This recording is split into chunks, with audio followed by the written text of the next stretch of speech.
Welcome back to Misconceptions. I am really excited about today's conversation with Andrea. Andrea, tell me how you pronounce your last name. Wetterau. Wetterau. Okay, so and I met at the PSI conference, Postpartum Sport International Conference, this past July. And besides the fact that your presentation was probably one of the better ones that I heard at the entire conference, Oh, thank I you. knew that this was a conversation I really wanted to bring to our podcast because I feel like so many people ask me about the postpartum physical experience and its interplay with eating disorders. And so this is my opportunity to ask you all the questions, but also I'd love for you to bring into the conversation a little bit of what you spoke about at the conference, because I felt like you really identified these voices that we have in our heads when pregnant and also when we're pregnant and trying to be in a healthier headspace. I think that this will resonate with a lot of people. So, welcome to Misconceptions. Thank you. Thank you for having me. So, Andrea, tell me a little bit about what brought you to this work. You are a therapist. Tell me a little bit about who you are professionally. Yeah. So I have my master's in social work. I'm a licensed clinical social worker, licensed mental health counselor, certified perinatal mental health therapist. I am Andrea certified, so I do EMDR. I am a certified yoga teacher, trained in perinatal yoga. But yeah, I mean, like what really brought me to this is I had an eating disorder as a teenager.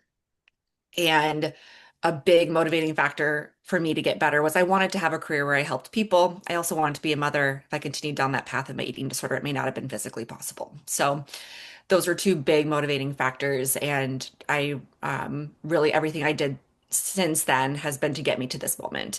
Um, and I knew I wanted to focus on eating disorders. And it was when I was working in an adult residential treatment facility in the Seattle area that I started to see a lot of people who were parents coming in and out of residential treatment.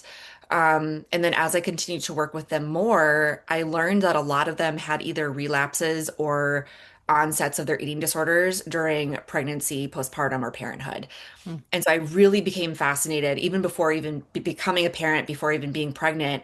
I was very fascinated with like what is happening during this transition time or during this very vulnerable time in someone's life that an eating disorder, which essentially is just a coping skill until it isn't, but it starts out as a coping skill. Like why, what is it about this time that people are really needing like this way of coping? Um, and then it was when I went through my own pregnancy and postpartum, I experienced pretty significant birth and postpartum traumas that I felt like I was losing all control. Hmm. And and my eating disorder came calling. It really kind of was like, hey, like I'm here. You know, if you want some control or feel some like you have some power, I'm here for you. Hmm. Um, and I'm just so grateful for the career path I took because I think working with people in eating disorders and knowing that slippery slope really kept me on my recovery track.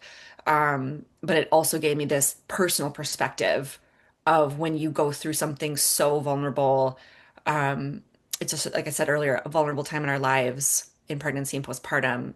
I understood from a personal perspective of how easily it can be to slip back into your eating disorder. So let me So let me just ask you one question because I want to clarify something. You said that it can start off as an eating disorder can begin as a coping skill. I want to tease that apart a little bit. What does for that sure. mean? So eating disorders are never on their own. They are always co-occurring with depression, anxiety, bipolar disorder, PTSD, OCD, right? Like they're a way, I think a lot of times they're a way of coping with undiagnosed something, Hmm. right? So like let's say if I had an anxiety, feeling like I had some sort of control over my weight or what I put in my body might give me a false sense of security. And like it does give me a sense of security for a certain period of time, but then as it continues to take over someone's life and impact their day-to-day functioning, it's no longer a means of coping. It's essentially it's like it becomes disordered and and takes over a person's life. So that's what I mean when I say like I think when a person turns to focusing, hyper focusing on food and body, I see it as a way of coping with something else in their life. Hmm. And it's Hmm. something that feels tangible. Um, something that feels like within their control, right? Something that they can name, they can measure, right? Like we can track calories, pounds lost, and so I think like it's like that distraction, it's that way of coping, but then again, it's a slippery slope where it can be then go into like disorder eating and then into full diagnostic eating disorder. Hmm. Hmm. And so, what were you noticing? What did you feel like when you hit that stride of professionally working with people? What were Mhm. your thoughts about, like, what was the thread between I need to have control into Mhm. parenthood? I mean, I guess I can make that up pretty quickly, but like, what were you noticing in the clients that you were working with? Mhm. Well, and I talked about this in my presentation that I really look for people's limiting beliefs, and I had that emotional encoding hierarchy. So like in EMDR, we really look at what are the limiting beliefs that are present for people, and then where do those limiting beliefs come from? And a lot of times it's like developmental traumas or stressors. And so again, I think it's different for everybody. For me, it was um, ultimately it was like a sense of safety. Like if I felt like I had some sort of control, I felt more safe. For other people, I've seen it be like, if they aren't at a certain weight, they're not lovable. Or if they can't, or if like the trigger of like if they feel like they're not like they're a failure as a parent, it might trigger this limiting belief of I am a failure. And so they might get a sense of like success if they like try to get back to their pre-pregnancy weight, right? Like Hmm. there's always I've I've never in my work not been able to find the limiting belief underneath someone's battles with food and body. And that's where I really focus our work on because the food and body is the distraction, it's the surface. And it ultimately, like, it's just the presentation of like what's happening on these really deep levels. And so I really try to get to the root of it. Hmm. So, what is it? And so, if you are able to target the limiting belief, does that mean that potentially you can really stay in recovery for a longer period of time? If recovery is it always tends to be focused on the disordered eating, but what Right. you're describing is that really recovery has to go much deeper into the deeper rooted stuff in order for there to maintain some level of medical and mental health stability. Absolutely. Yeah. So, I mean, working in higher levels of care, at least when I was working in higher levels of care, it was really a lot of like talk therapy, which and like CBT, DBT, like these are all really great modalities. They're very effective. But what I just also noticed though, like eating disorders have a very high relapse rate. Right. And I think what I've seen is that yes, you can get as much insight as you can into why your eating disorder began, the developmental traumas or stressors or whatever life events happened that contributed to it, how it helped you cope. Um, but ultimately, like eating disorders are so somatic and they don't live in our thinking brain and they live in the emotional brain and like the lower, like with the body brain. Um, and so talk therapy doesn't touch those lower levels of our brain. And I think that's where IFS, like internal family systems, that's where eye movement desensitization and reprocessing therapy comes in, is that we can get to those lower levels of the brain and being able to um, just tend to more of the emotions and the sensations that are rooted in the eating disorder. If that makes sense. So like eating disorders, like Yeah. I said, are ways of coping. They're a way with coping with like distressing emotions and bodies and things that we hold in our body. And so, why do you think that there are just some people that oh, I'm just wondering, like, what are the features of somebody who goes toward eating disorder versus somebody who goes into depression, anxiety more profoundly? Is there anything that you notice as a trend of who are the ones that are most susceptible to eating disorders? I mean, I think it can affect anyone. And ultimately, what we talk about in eating disorder treatment is that an eating disorder is a perfect storm. It's a perfect storm of personality traits, like family events, life stressors, cultural factors, social factors. Like it's kind of it's this perfect storm of all of these things kind of come together and an eating disorder presents itself. And I think like you could come across two people, right, who have maybe gone through similar life events but have very different personalities, maybe different family histories, mental health histories, and they one might have an eating disorder and one might not. Right. Um, right. And I think also looking at co-occurring things where a perinatal psychiatrist told me once that the part of the brain that lights up with OCD and the part of the brain that lights up with anorexia are right next to each other. And so, and we see them they're very highly co-occurring with anorexia and OCD. So I think like there's just a lot of times where people have these what are they called? Like the conditions that are in the family, right? And like Hmm. that Hmm. gene gets triggered, and let's say the OCD begins, that person might be more likely to develop anorexia than someone who does not have OCD. I think that's also part of the kind of the curiosity around some of these GLP-1 medications, the Ozempics, for those that are not familiar with them, like the Manjaro and the Ozempic. There's a lot of research emerging, conversations emerging around using these are showing as potential treatments for people who are obsessive in nature or impulsive and Mhm. more less than impulsive, more like the people who have more of the addictive personality, the person who's going after certain foods. There's also people who are going after alcohol or drugs. I think so much of it we are going to find more and more is driven from a very deep biological perspective, and I think there's a lot of discussion about whether we will be able to treat some of these mental health conditions as medical conditions with some of these medications. It's much to be discussed, but if you're saying Right. some of these things come from the same section of the brain, it would make sense that we could maybe target them with the same section of the brain or for treatment. Yeah. Yeah. So let's talk a little bit about the pregnant body, right? So I think one of the, when you're coming to pregnancy from a healthy mindset, if it's okay to call it healthy, perhaps there's another language that you would prefer of my body's doing what it's supposed to do. Hopefully it did it the way that I wanted to do it, meaning I got pregnant when I planned to get pregnant or hope to get pregnant pretty quickly. My baby's growing properly. I'm not dealing with pregnancy loss or infertility, right?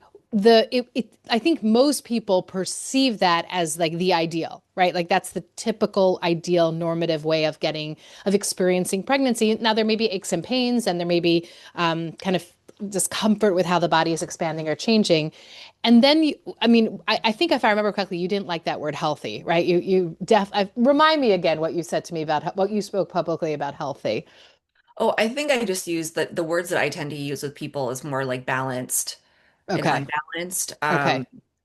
Yeah, that's just Okay, kind of fine. So we'll come back to that. But yeah. I remember so just like thinking about like if that's what quote unquote most people experience, and I don't even know if we really know what that number is, but let's just say, but then there's this percentage of people that really struggle with the physical changes of their body. Is that exclusively people who I don't think it's exclusively people who have a history of eating disorder at all. Talk No. to me a little bit about the people that you're working with that are pregnant, that are having a hard time with their body changes. Yeah, absolutely.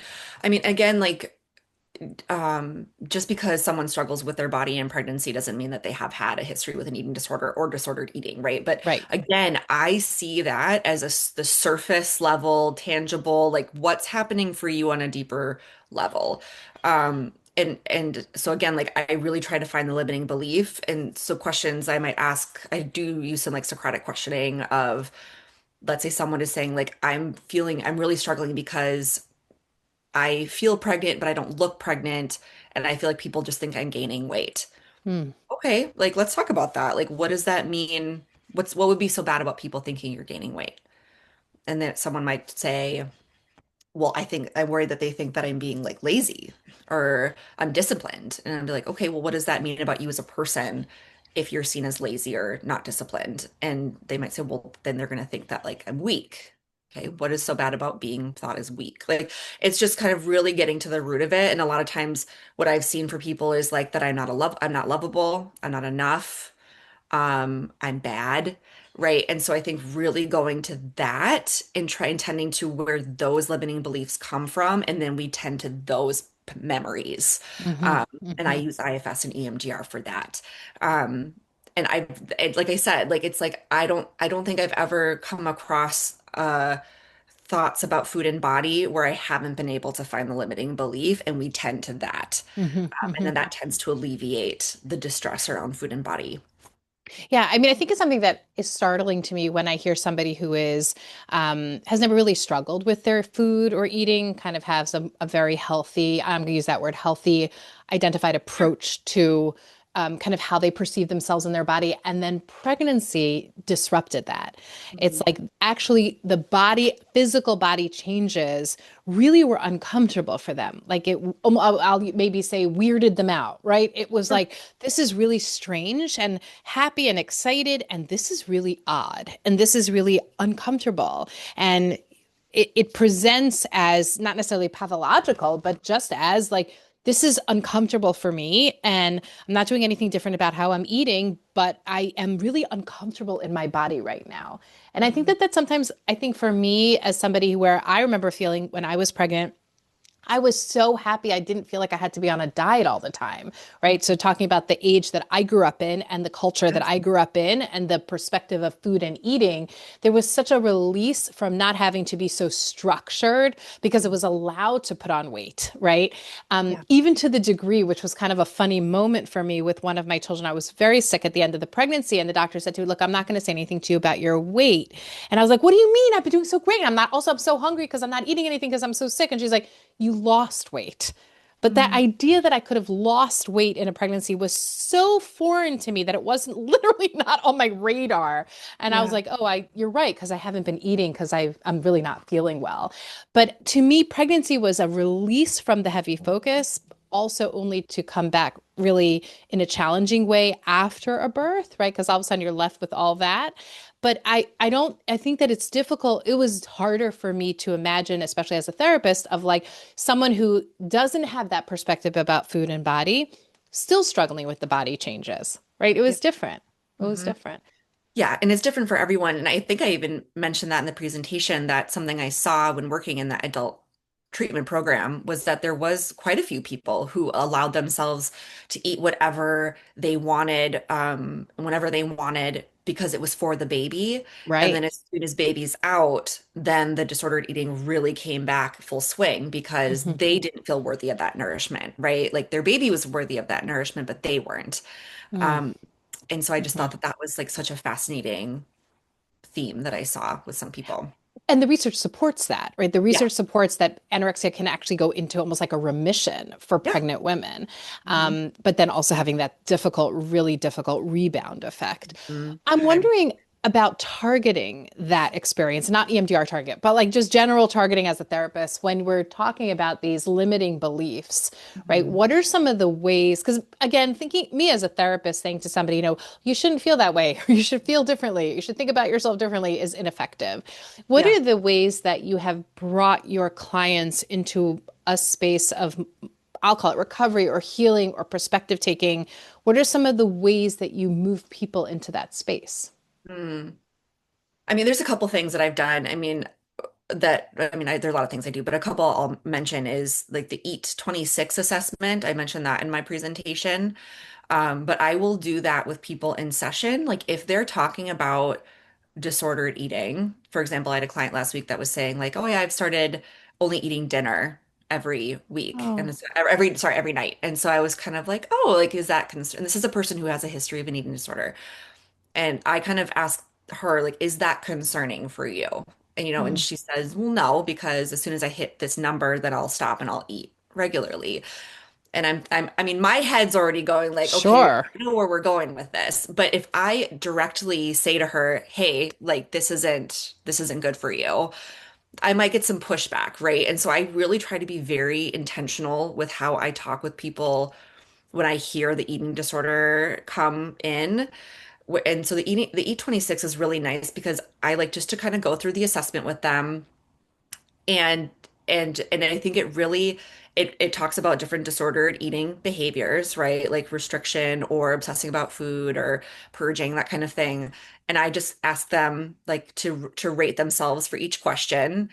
And we talk about the score together. And in this particular session, even just going through the assessment, my client was able to say, "Oh, Mm. maybe it is serious." And I think like that was just such a power because it was more powerful for her to come to that realization, right, than for me to Right. to push it onto her. And I think another way that I really like working with clients is I use an internal family systems perspective to really talk about the eating disorder as a part and that it is a fiercely protective part. It can act as both as a manager in trying to keep the system regulated. It can also act as a firefighter, which comes in with a vengeance, like trying to put the fire out, trying to help the nervous system regulate again. Okay, before we And go into that more yes, deeply, because I really want to explore that with you, I don't yes. think everybody knows what IFS is or Okay. understand this conversation about parts. And so, Okay. without going into the whole modality, I want you to break down a little bit of the experience of what is IFS, the main concept of IFS, and then let's talk about these two parts and how Yes. you're talking about them.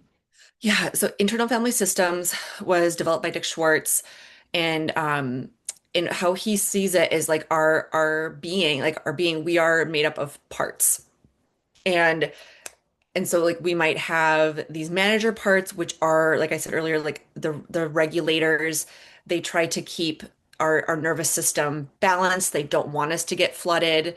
Some really common managers might be like that planner, right? Or the organizer, or an eating disorder term might be like the calorie counter, or planning out their exercise for the week, right? It's like, how can I keep my nervous system regulated? The firefighters are the ones who are very reactive. So managers are proactive, firefighters are reactive. They are the ones that come in, they swoop in, they try to put the fire out, help us feel better. And so those might look like substance use, um, numbing through, binging or even severe restriction, purging. And then we have the exiles, which are our deepest childhood wounds, typically, or our deepest wounds. And the managers and the firefighters are protecting our exiles, because, yeah, they just don't want them to experience any more hurt. And then we have something called the capital S self, which is just our most authentic, balanced being. The self is like the leader of the nervous system. We all have a self. And so IFS is really about connecting to the self and having the self talk with the parts and having like conversations and going back and forth and gaining trust. Um, and Dr. Becky, I don't know if you're familiar with Dr. Becky, but Sure. she gave this really beautiful example of parts in on a Glennon Doyle podcast episode. And she said that like when parts develop, they line up around us like shields of armor. And so they're looking outward, looking for any possible dangers. And because our memories are stored on the right side of our hippocampus and that side of the brain doesn't know time, our parts don't realize that time is passing. They think that we are the same age that we were when they first started doing their job. And so they are protecting us as fiercely as if we were, let's say, 4, 5, 6. Hmm. And so what IFS is, it's like kind of asking that part to turn around and have a conversation with us and updating the part and letting it know like time has passed and these are the things that have happened since then, and maybe showing like I have autonomy and agency and whatever, and letting that part know like you don't have to go away. We don't want to get rid of you, but you can ease. You can relax. You don't have to work so hard. And so what I like to do with people is help them recognize, because I think a lot of times there are negative emotions towards the eating disorder at times, right? Of feeling like frustration or even hatred, and I really try to gain some compassion towards the part, or curiosity is kind of what I lean towards, of like this part developed to protect you, and it for some reason it feels the need to protect you right now. And so can we extend some curiosity towards it and try to understand, A, why it began to begin with, B, what it's trying to protect you from, and see like then and see what is it trying to protect you from now. Hmm. um and I think that's really helpful in getting some buy-in from people. So let's take this through a scenario. So you Yeah. have, and I want to take it with somebody who maybe does not have a full-blown eating disorder, but has some disordered eating, which I think there are certain things that I feel have been sold to us culturally as like, these are good ideas. So for example, I always see the people who like, and it was more of a trend, I think, maybe than perhaps now, but the scooped out bagel. Right. So you can actually go into several bakeries. We can go into some of these cafes and you can order a scooped out bagel. And if you were really doing good in your diet, you would only eat a scooped out bagel and you wouldn't ever consider eating a whole scooped out bagel, only half a scooped out bagel, right? So this idea of like the diet culture where I will tell you that there was a part of me that was like jealous of women who could comfortably just scoop out and be satisfied, where I would rather have one bagel and probably the half of another. And so that cultural reality of this has been idealized as, maybe I'll call them a protective part, that of like, well, if you want to stay on your food program or you want to lose weight or you want to not gain weight, this is idealized. And so the manager part of us would be ones of like, choose that, that's the right one, that's the right choice, and not recognizing that it's probably significantly part of a disordered eating perspective, right? So if you wanted to address, I mean, how do we challenge some of those things that I think we were sold as children or as teenagers of being like, this is the good, this is a good choice for you to do. This is a good strategy for you to do. Um, and yet I think when we look and I feel like I look back at that as a more um as a healthier human who's done a lot of work on these areas, I can recognize it for what it is. But it there is a part of it that still feels, as you described, that manager, that like looking at being like, be careful, this is bagel is dangerous. I'm wondering how I'm not sure if there's a full question here, but like how do you challenge that? What does it sound like when you're challenging something that feels like a cultural norm? Mm. I mean, I guess I would kind of go at it from like an internal family systems standpoint because I'm hearing from you that there's like this cultural norm of scooping out the bagel, but then I'm also hearing from you saying like, but I honestly could eat a bagel and a half, right? Hmm. And so I think I would be curious about like that difference within you. And so like with IFS, it's really tapping into the body first. And so I would say like, okay, like can you notice this feeling of like ordering the scooped out bagel, but really wanting like you really want the bagel and a half, but there's this part of you that's saying you have to have the scooped out bagel. Okay, like can we find that part in your body? Mm, Like where do you notice like this part in your body that feels like you have to order the scooped out bagel? Okay, as you find that part like and as you focus on it, what else do you notice? Is there like a shape, a color, an energy? Like where do you like yeah, where in your body is it? What sensations do you feel? Like really getting into the body and tapping into that somatic piece. Um, and it could be like, what do you feel towards this part? And I think that's where people might be like, I'm feeling frustrated. Like I want a bagel and a half, and you're telling me I have to have a scooped out bagel.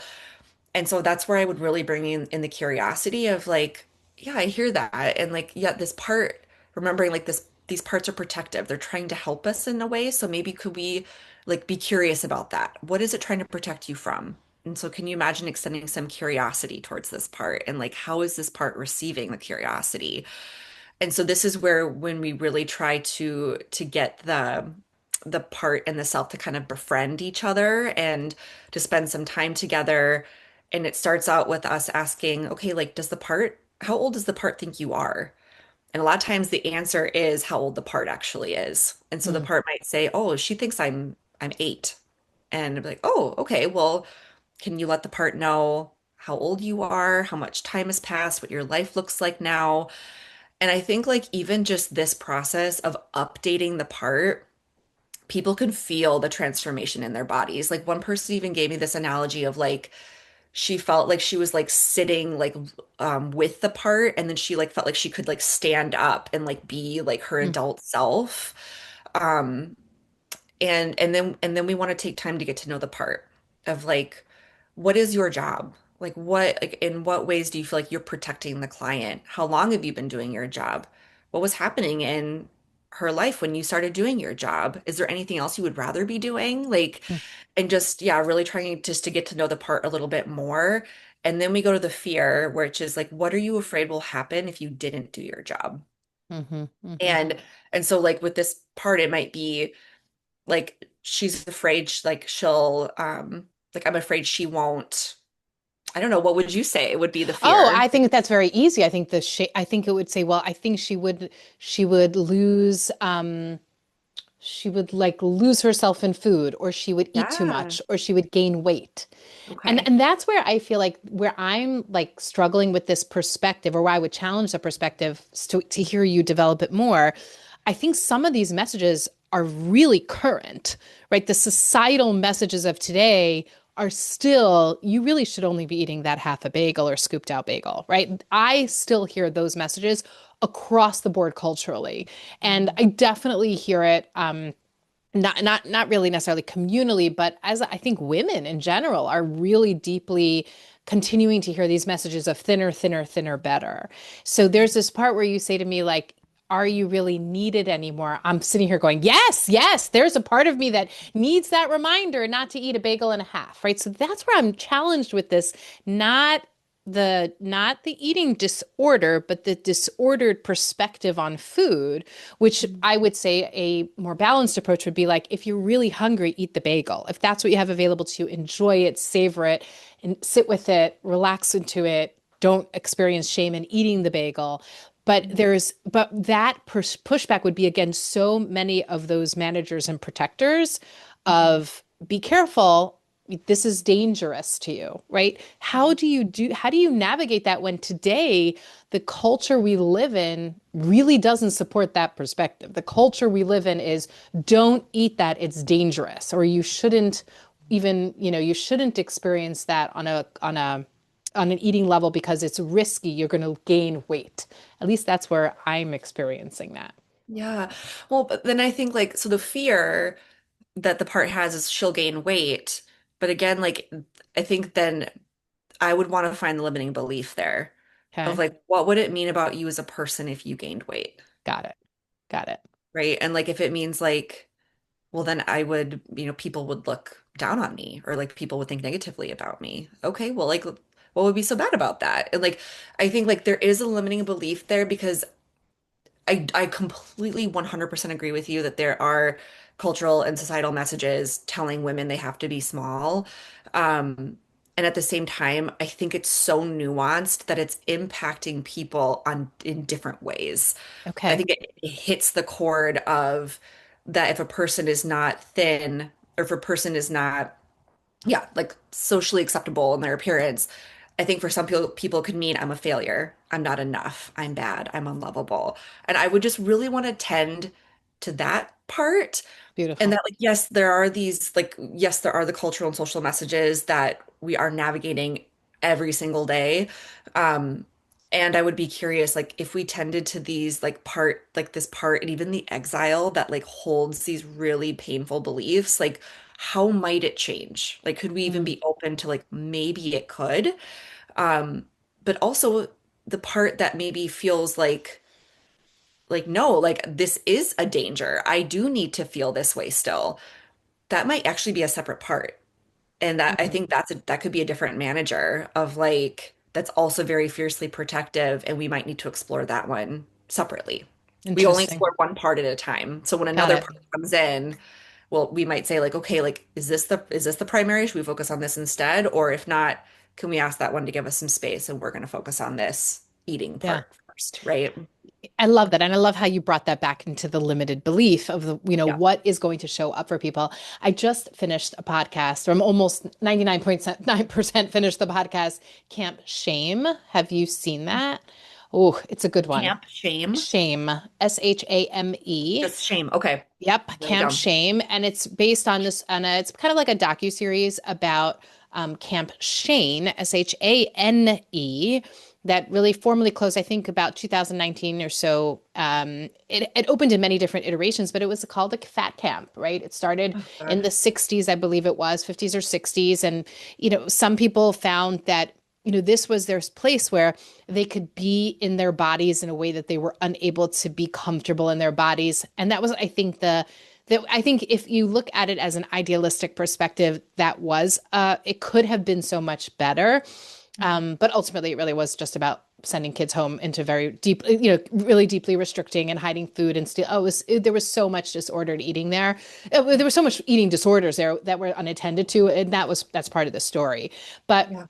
one of the things that came out, which I just feel was so profound, is that obesity and difficulty in our bodies can really lead to the limiting belief that actually creates more of a vulnerability for sexual abuse. And Mm. that was something where one of the people who was being interviewed was going at it about was really like kind of exploring where he said, you begin to believe that you are only lovable in a thin body. And nobody also that if you, he said, she said, one of the women said, if I I knew that nobody would believe me if I said that I was raped because the abuser said, no one's going to believe you that anybody actually wanted you in that weight and in that body, like that you're fat, nobody would want you. And she internalized that belief that prevented her from telling anybody that she had been assaulted. And that one of the male interviewees basically said the same thing. You begin to believe that you are only lovable in a thinner body, which leaves you deeply, deeply vulnerable for abuse. And I found that so profound how that gets right into that limiting belief, destructive belief. And how have you seen that show up in the clients that you're working with? In terms of like how Like, have you they're, seen that intertwined with sexual abuse survivors? oh, 100%. Yeah, Absolutely. Right? Because I mean, it's just thinking about what a person experiences when they've been sexually abused.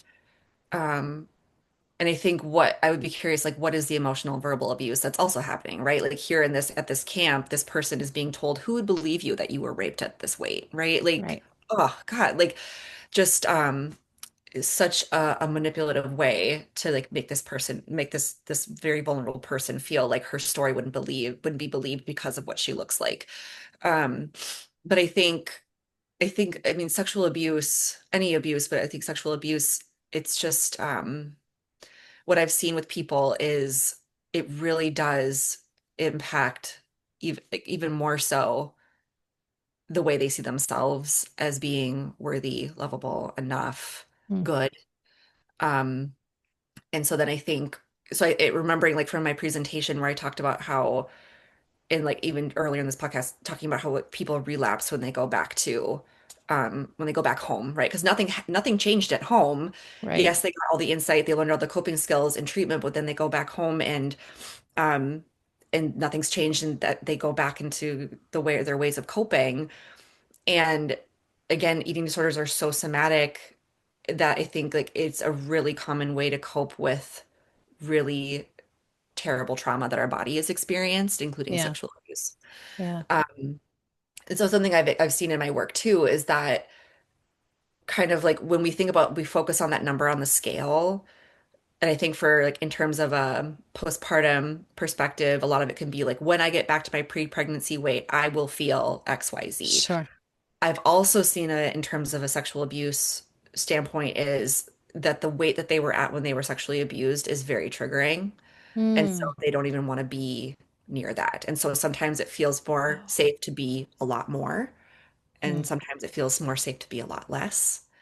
And so I just think that's also very fascinating to, Yeah, I never heard that perspective, and it makes total sense. But I mean, yes, I've always seen it as people with eating disorders, people with histories of sexual trauma often are significantly obese in that they're like covering their body. So yes. like, don't look at me, don't pay attention. I would not be desirable to anybody, and kind of as a protective measure. What is it like when we move these bodies from pregnancy in which our body size potentially or body design is really lauded, right? It's like you look so cute, you're growing so beautifully, you where's the baby? Whatever the obnoxious comments that we often get as pregnant women. What is the Talk to me a little bit more about when somebody really struggles with an eating disorder or disordered perspective of their body. What does postpartum sound like in their brain? Mm.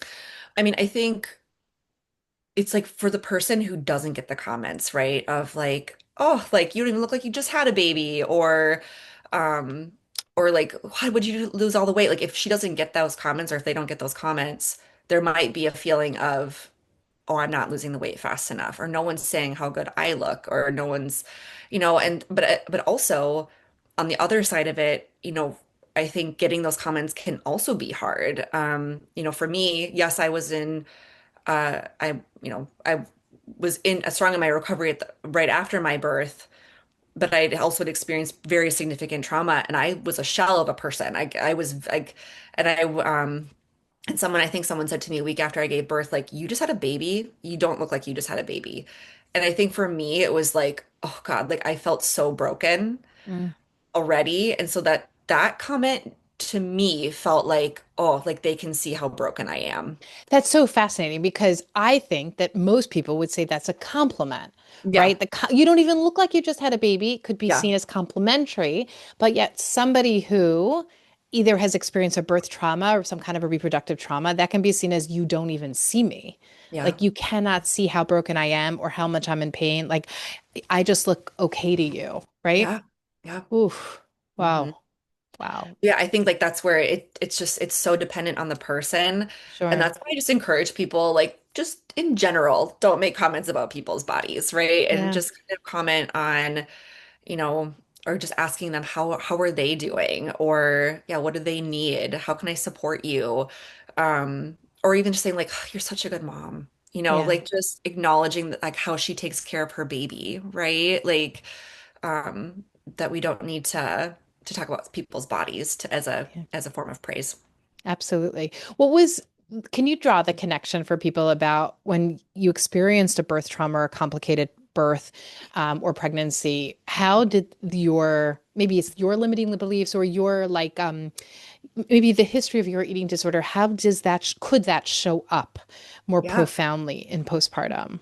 Yeah, and I'm open to talking about it because I did in my presentation, but um, I think with my birth and postpartum traumas, it was me trying to advocate for myself, saying something is wrong, like please help me, and for the providers to be telling me what you're experiencing is normal and you're fine, right? And like what was normal and I'm fine was ended up being preeclampsia, a massive hemorrhage during birth, two DNCs to get rid of placenta accreta in postpartum, Oh like my. a Mhm. lot of birth and postpartum trauma. Um, and what that brought up for me was when I am not heard, I don't feel safe. And that replicated an earlier time in my life where I did not feel heard and I did not feel safe, and my eating disorder felt like a way to protect me. And Mhm. so I think it made sense to me that my eating disorder came back in my postpartum and said, like, hey, like I'm here, I got you. Like if you need me, I'm right here. And I'm just, again, I'm very fortunate that the career path I was on it and still am on, that I was able to choose recovery. And it was not a simple thing. It was multiple times a day, every single day, but making sure I'm eating every meal, making sure I'm reaching out for support, making sure I'm going to therapy. Um, yeah, Yeah. it was big.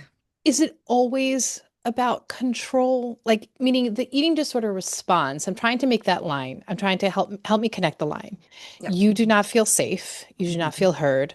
Therefore, therefore, that part of you shows up about not eating or not eating well or safely.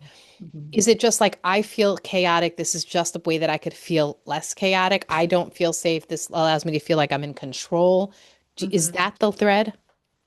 I mean, it could be, it's not always about power and control. I think it's a common one, but I think in my case specifically, I think, yeah, I did find safety in what I could control because there was a lot of Hmm. things I had no control of. Hmm. But again, like thinking of other limiting beliefs, like I'm a failure, I'm bad, I'm not enough, I'm unlovable, like those that may have nothing to do with control. It just might be like if I'm a certain weight, if I'm in a certain body size, if I can wear a certain clothing, I will be lovable enough, worthy, good. But again, like it's like what happens with eating disordered eating and then becoming eating disorders is like we don't find those things. We don't find being loved and enough and worthy and good in what our clothing size or our weight, right? It's so I think a lot of times we reach those things and we realize we still don't feel good or we still Hmm. don't feel lovable. And so we try to search for it and continue down this path. Hmm. And that's where I think like that slippery slope into an eating disorder can happen. But that again, like that's where like the IFS and EMDR comes in of like, why do you feel not lovable? Why do Hmm. you feel like you're not enough? Why do you feel like you're not good? And let's tend to those memories and help you feel and realize you are lovable. You are inherently lovable. You are inherently good. You are inherently worthy. Hmm. Um, and I think like that helps to alleviate the need to find it elsewhere rather than just within themselves. It's really about developing this very deep, secure identity, Yes. right? It's really about, I don't need this input from anybody else, that it comes from within me, that I Yeah. am lovable, Mhm. worthy. I am. I am, yeah, lovable, worthy, etc. Like those experiences, like as long as we are dependent on our parents, our friends, our community, our culture to offer us that worthiness, well, then we're kind of all at risk, I would say, right? But if the recovery is about actually establishing the core self that says you are, and I Mhm. guess really believing it, right? You got to believe it, even when there's that constant influx of messages that you might not be, or the connection of those messages that make you feel less than, that the deep development of the self is to say, I am worthy. Mhm. Yeah. Mhm. Yeah. Yeah. And so then, like, with people who go back home after being in eating disorder treatment, if they were able to have that shift within themselves, that regardless of what's happening in their home environment, that they can still be able to navigate those stressors and use coping skills or whatever, tend to their parts, right? And remembering, like, I am worthy, I am loved, I am enough. Hmm. Could there be a shift in how they respond, right, to the stressors that are ongoing and like using different ways of coping Yeah. than with food and body? Yeah, because the reality is that we will all face more challenges in our lives. There's nobody that gets through life without them. So there will be other Mhm. hard things and traumas and difficult life is going to be life is really about experiencing those things in addition to hopefully all the joys and happy times. But and I Mhm. imagine that even with a very strongly developed core identity and self, this perspective when it comes to food and body is going to have to show up as our bodies change, even into menopause or Yes. aging, right? I was speaking to somebody who recently was really struggling with some significant aches and pains, part of just, aging, maybe arthritis, not really clear, but those aches and pains really represent the aging process in a way that isn't feeling very good to them and is they're feeling very down about it. And that as the body physically changes, the emotional experience of the body is going to resurface again and again, I imagine. Mhm. Yeah. Mhm. Yeah, I mean, I have a client who like she's in previous years, she was just an incredible mountain biker and rock climber.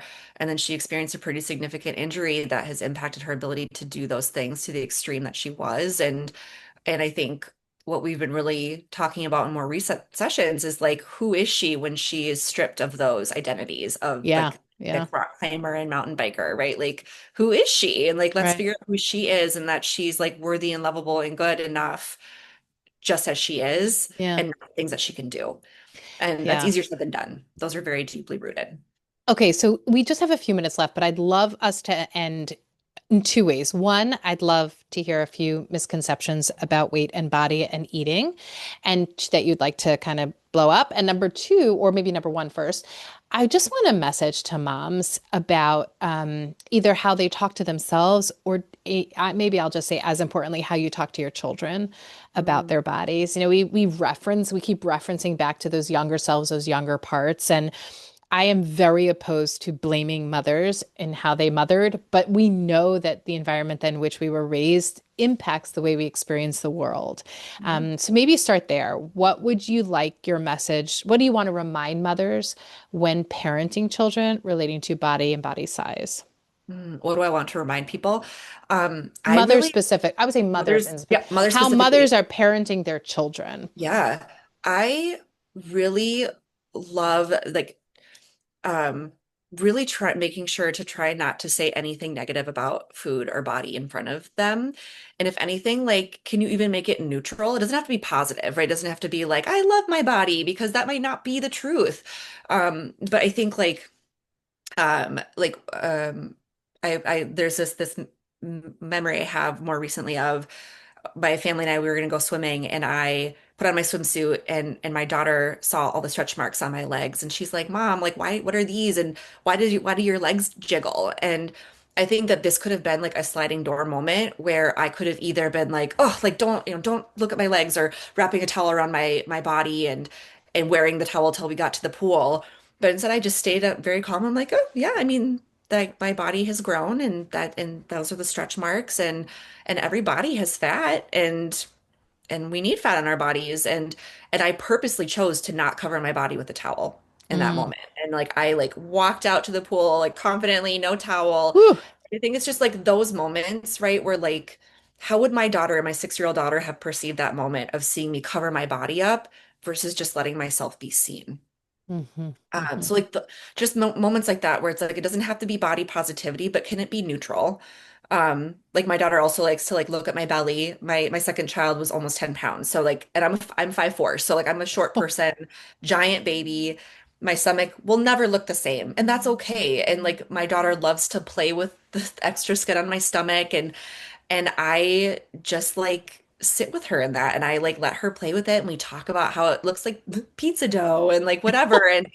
And but I don't react to it. I just say, yeah, Yeah.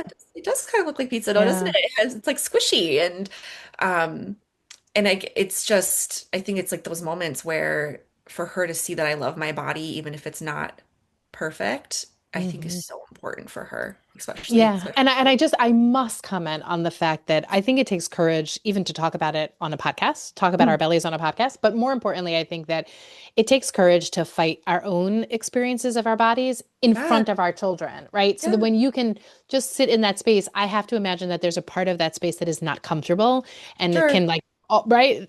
Let's be Yeah. honest. And yet you do it anyways because it's courageous and it means Mm. that's what good momming is. And I think it takes courage for people to step into that spot when you know like this is the way, this is the right thing, this is a healthy, way for me to be with my child in my own body. So I just mean, and that's a kudos to lot of you. work on my end, right? I think my Absolutely. eating disorder, I needed to have that six pack. And so to go from Uh-huh. like needing to have the six pack to like having my daughter play with the extra skin on my stomach and to actually like I still feel so much love towards my body because of what Oh, I grew and birthed. And that's for me, it's like this is monumental for me in my yeah. recovery. Huge. Yeah.